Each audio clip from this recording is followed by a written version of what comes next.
This is Eryri, a breathtaking part of North Wales that draws visitors in their millions. But this wild landscape can also hold dangers. It's all loose here. And when things go wrong, the busiest network of rescue agencies in the country must come together.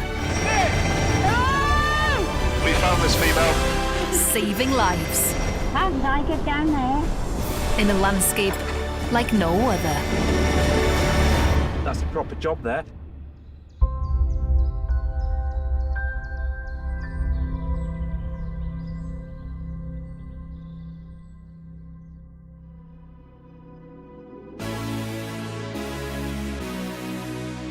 I've climbed on and off for the last 40 years, and it takes you to places that you wouldn't necessarily go to. Eryri has always attracted adventurous explorers looking for a challenge. I think it's the thrill. Pitting yourself against something which is natural. You just find a wobbly bit. Yeah, nice one. But when serious accidents happen in the most treacherous terrain, Loose strap, just watch you don't trip. it calls for highly specialised rescue teams. It's definitely a good test of the skills, and it's also a really good testament to the training that we do. Straight towards me, straight towards me.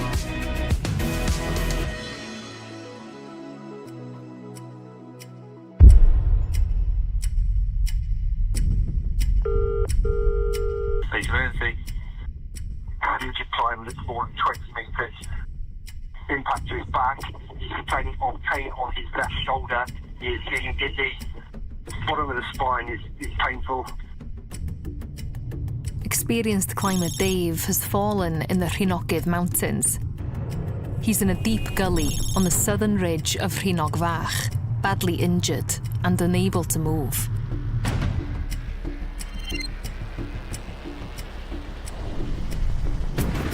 So the Coastguard helicopter is deployed. We do fairly frequently get called to climbing accidents. We can winch into inaccessible places, anywhere where you can't drive an ambulance and be right next to your patient. But when they get there, they realise it won't be a simple job. Anywhere where there's long, steep gullies cause problems for helicopter rescue. We've got 290 feet of hoist cable, so that's how far down below the aircraft I can go. But to get the aircraft overhead where the casualty is in a steep gully might mean that the rotor tips are too close to the cliff, so we just can't get there at all. They need help to get the casualty out of the gully and to open ground where they can safely winch him up. So that means then you've got to leave it to the mountain rescue team to get in there somehow. Helicopter being tasked to take the road techs to the top of the hill. Over. So a small team from South Snowdonia Search and Rescue is airlifted to the scene and abseils down to the casualty. Maen nhw'n disgyn fi ar rhaff I lawr at Dave. Dave has fallen 20 metres into a deep gully. Thankfully, his own climbing ropes held, potentially saving his life. Os oes hynna ddim yna, fysa fo mwy na thebyg ydi rolio lawr a di disgyn I wilod y clogwyn lle de. Oedd hi'n serth yna, a oedd yna drop eitha sylweddol oddi tan o'n ni. Yr unig beth ni'n medru wneud oedd sicrhau bod o'n gyfforddus lle oedd o, a sicrhau bod o ddim yn mynd I symud yn lawr y clogwyn lle de. They managed to get Dave into a stretcher, but they need more people to get him out of the gully. It's a task that requires specialist climbing skills. So extra volunteers from nearby Aberdyfi Search and Rescue are also airlifted up. It's a rope technician job. There's a limited number of us that can go on a call out like that. Windy. South Snowdonia is a neighbouring team, and for them to put that call out means, you know, it's quite serious. Take down this path there, really steep. Yeah. Dodgy path going down. But there's a steep face, isn't there? And yeah. It's in the gully. It's in like a gully. Yeah. and experienced climber Matt knows just how dangerous this terrain is. I've scrambled up alongside it, and I know that it's horrible. It's loose. There's large blocky slabs there, but it's quite fragmented.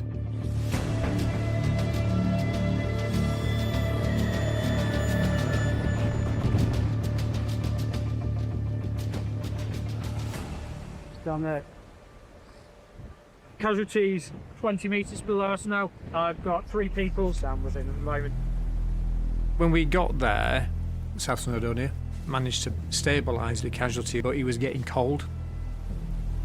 Dave is seriously injured, and getting him off the mountain will be a complex task. Yuan, who's down there with him, is a rogue operator, so should be competent to tie in to the stretcher. So we just need to get a dual tension rope system rigged. Our job was then to set up a rope system so we could safely get more team members down to the casualty to extract. So going over the edge there.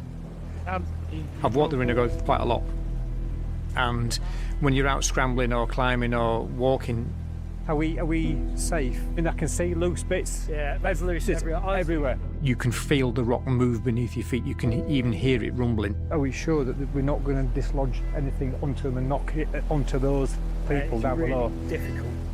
If we can come off this boulder, It'd be a lot safer, yeah. but it's just that looks awful. Yeah.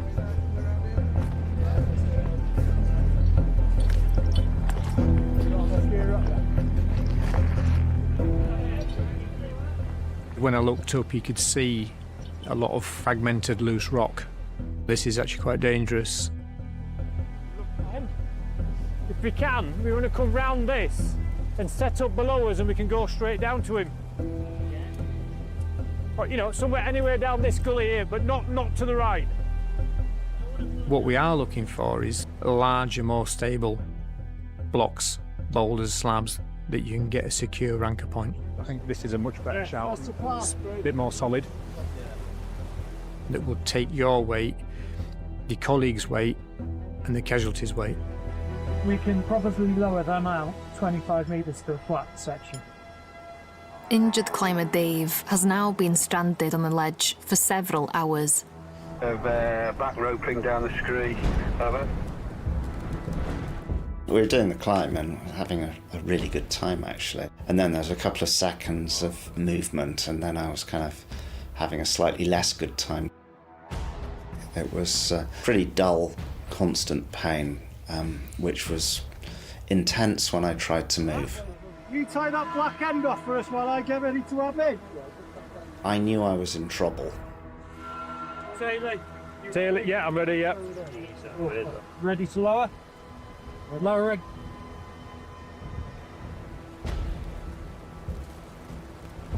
Keep it nice and steady. Feet watch the loose rock as you watch that. Stop.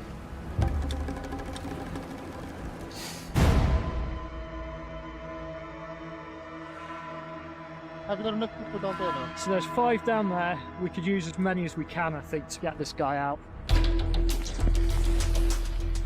The extraction route was down a very steep boulder field. Lots of loose rock, ranging from the size of a football to the size of a small armchair. With the extra team members now in place, they can start carrying the stretcher down. Sliding slowly. These rocks are... It's all loose here. I'm worried this rock's going to fall on your foot. And this one here, this one's loose.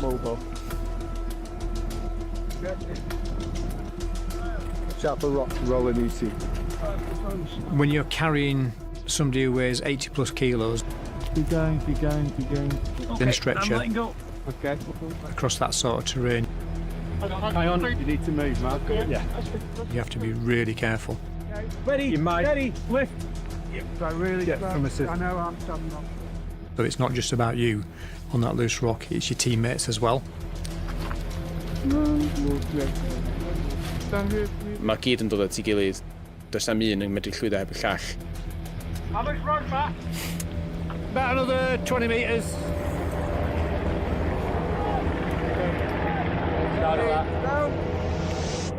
They finally make it off the mountain, and the team can start to relax. You know, when you make your donation, make sure you include Abu Dhabi as well as South Snowdonia, won't you? Who are you again? Who are you? You could tell things were going to be all right when members of the various teams started arguing about who I should send my donations to. Now the helicopter is in open ground, it's safe to winch Dave up. When you step back, ready for the helicopter to come in, it's probably the most exciting part of the job, to be honest. Mae hynny'n foddhad mawr. Gweld bod rhywun yn cael ei gludo hwnna'n saff ac yn sydyn. It's ace. When I grow up, I want to be a winchy paramedic. 5 hours after falling, Dave's on his way to Ysbyty Gwynedd Hospital in Bangor. X-rays reveal he's fractured his shoulder blade and pelvis. I think I was very lucky getting away with a 20-metre fall without any head injuries. For fellow climber Matt, call-outs like this are a big part of why he joined the team. If you trace the origins of mountain rescue, it was climbers, like-minded people helping like-minded people. There's an understanding that people are going to push themselves, and when people came unstuck, it required climbers to go out and help them. It's not that late. It's only like, what, 10 to 10? 10 to 10, is it really? Yeah. I'm going to miss the kebab shop. Yeah.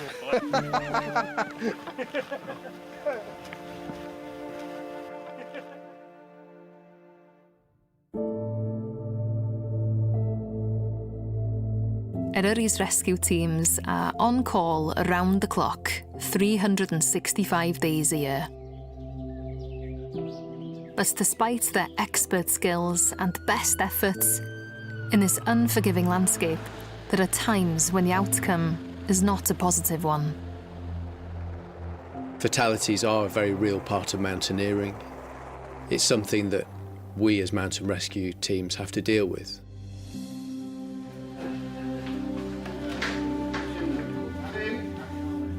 Police want the scene secured. The police initially wanted to get involved, but they've now decided it's not the right terrain for them. One of my additional roles as a police officer is that I do train the North Wales mountain rescue teams on how to deal with fatalities on behalf of the police, because we can't get the police officers onto the mountain to do that. Where did you find it? Just filled it. Okay, let's put a marker in then. Ensuring they know how to gather evidence and gather information. That's 24, if you remember that one. We can photograph the whole scene. We will then mark any property which we find with the numbered flags, and then the coroner can have all that information. That helps to understand how the accident occurred. Those answers aren't always easy to find, but the team's dedication means they never give up hope, no matter how long it takes. A land and air search is underway tonight in Snowdonia to find a 33-year-old man missing since Saturday.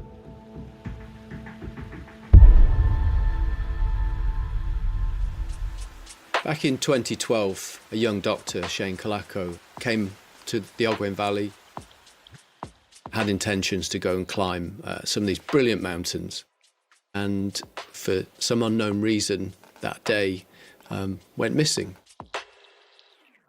We searched for about 3 or 4 days, and it was extremely unlikely that he was going to be found alive, just the sheer duration. Over the following months, there had to be a decision taken that really we'd done everything that we could do with the resources we had. And you come to a point of accepting we may not find Shane. But actually this case stayed very much in the mind of the Ogwen team, and we know that for the family, of course, it's never left them. As rescue teams, what we want to do is find people.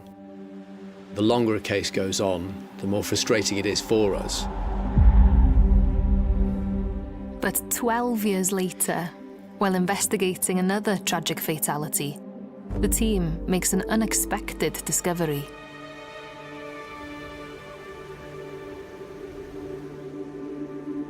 We came across a jacket. There was grass growing through it. It had obviously been there for some time. I pulled the jacket up out of the stream. This jacket hadn't been spotted before because it was barely visible. This is an area where nobody goes. It's steep, it's loose, it's extremely unpleasant. Heather and bracken, detritus that had washed down the gully, was covering it.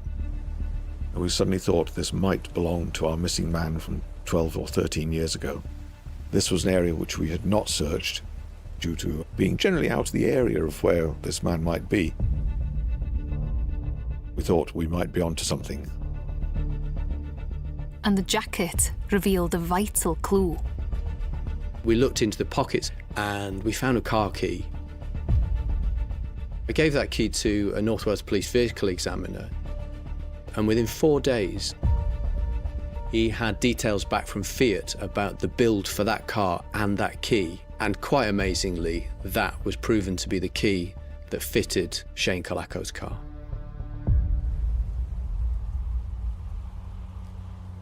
Well, years ago he went missing. Doing a drone search this morning, which has resulted in another find. We also had some help from drone operators from the Lake District Mountain Rescue Association using digital analysis and AI to look for anomalies. The first step would be for them to go to the recovery location from the jacket, put their drone up and do some digital surveying of that area. Their searches suggest the team may have at last found the missing man, Shane Colaco. Are we going to do the same, come in and traverse? I think we'll just end up going straight up. Yeah. The team set off to carry out a forensic investigation.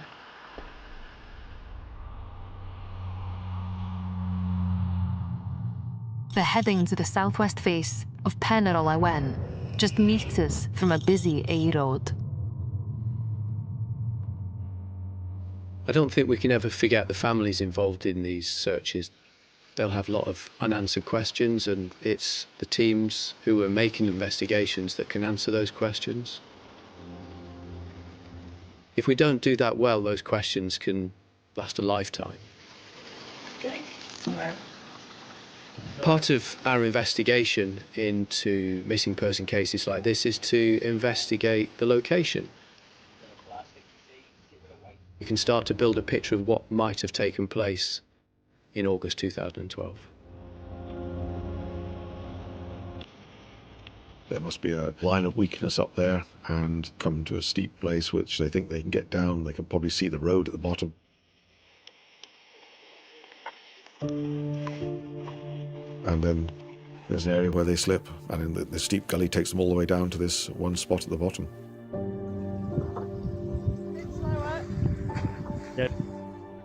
Their final task is to bring Shane back down the mountain. Lower slow, we're just going through Rockfield, over. Received. Sometimes it's very unpleasant, but that was a human being on this planet like you and me. So we do have to treat them with respect. They're still coming off the mountainside. I'm expecting them at Oggy Base around about 1845. The team did really quite an amazing job in very difficult circumstances. Each of these team members are volunteers. It might be the first time they've dealt with a death. Okay, it's on the rope. I'm gonna have to slide in. Okay, nice and easy. That's quite the situation to find yourself in. Suddenly being brought into somebody's life at this point of tragedy. After all these years of wanting to find Shane Colaco, they were able to bring him off the mountain and return him to his family.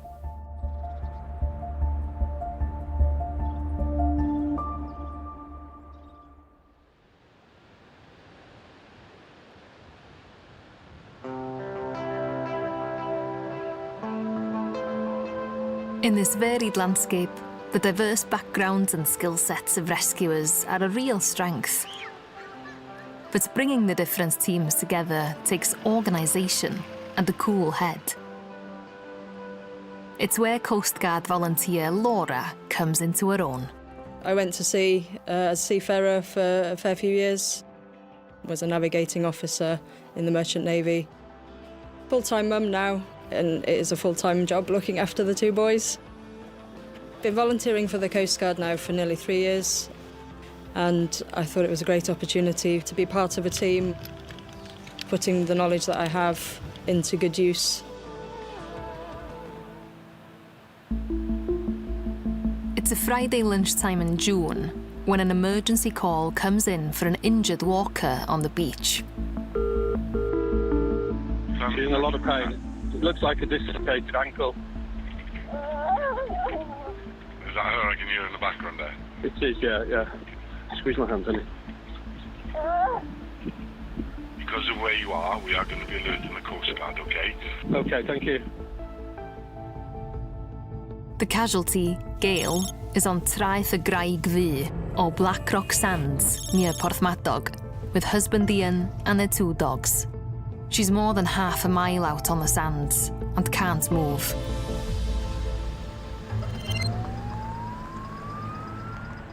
Laura and the cricket team head to the scene. The information we were given before leaving was that there was a female with a broken ankle on the beach. We were running through all the scenarios on the way. What we're going to do when we get there, we'll stabilise her, running through everything.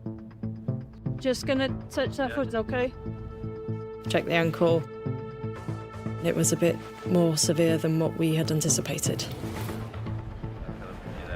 The ankle really wasn't where it should have been. It was completely the opposite way.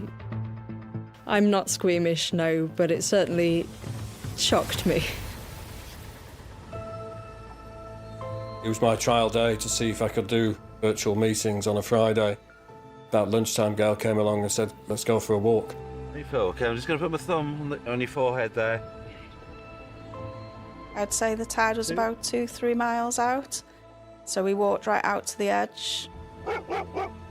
The dogs were doing their thing and thundering up and down the beach. 2 dogs came, full pelt, and wiped me out. Crash, that was it. I thought she'd hurt her head, and then that's where she said, no, it's my ankle. Just going to touch their foot again, okay? The pain was instant. It wasn't a 10 on a scale to me, it was 100. He just said, don't look. That was enough for me. I wasn't going to look. I can be quite squeamish.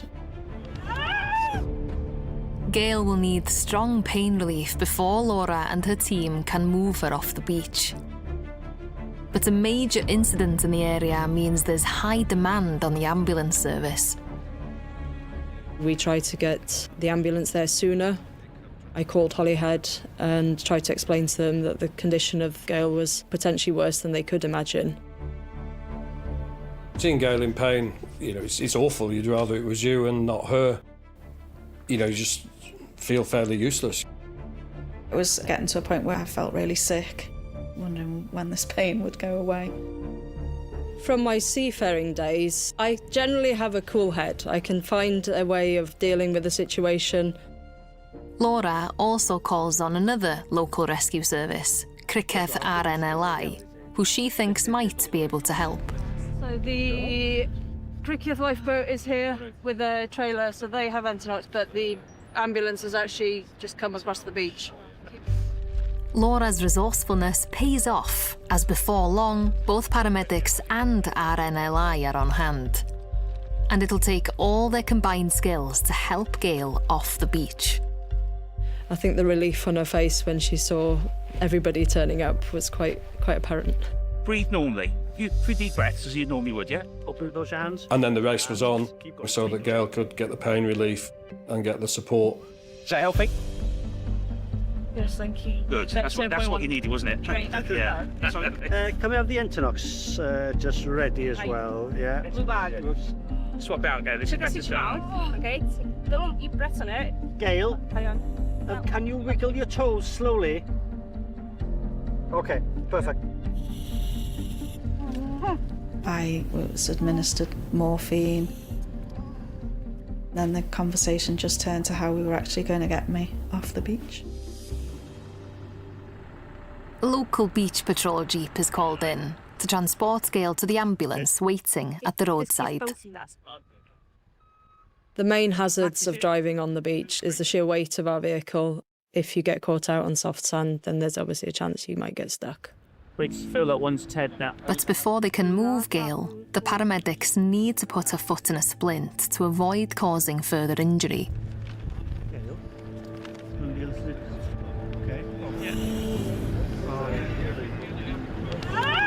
Well done. Well done. Well done. That's it. Got back into place. Well done. Keep going up. Keep going up. It was quite severe. That's almost there. Well done. Well done. So yeah, I did actually look away at the time. Hey, looks back where it should be, okay? He will get back in a moment. Gail's a brave person. Yeah, I've seen her give birth to 2 children, so... You did really well. So, yes, you keep sucking on that if you'd been okay? Yeah. Or take a rest, that's it. At that point, it was a total relief that it was actually been put back into place. Now the rescue teams can start moving Gail to safety. Sa'n haws ni'n gweld o'r tro pen y traed fel cael 2 bob ochr. Chi'n gallu mynd sydd fel melon. Lovely. And now we'll see. Considering Gail doesn't like attention at one stage, I think we had a dozen or 14 people all around her. Ready, brace, slip. Yeah. You can't actually put it into words or describe how grateful you are for these people coming to help you. You know, don't you, these things happen, but when it's for you, it's just off the scale. How's this look feel now? Yeah.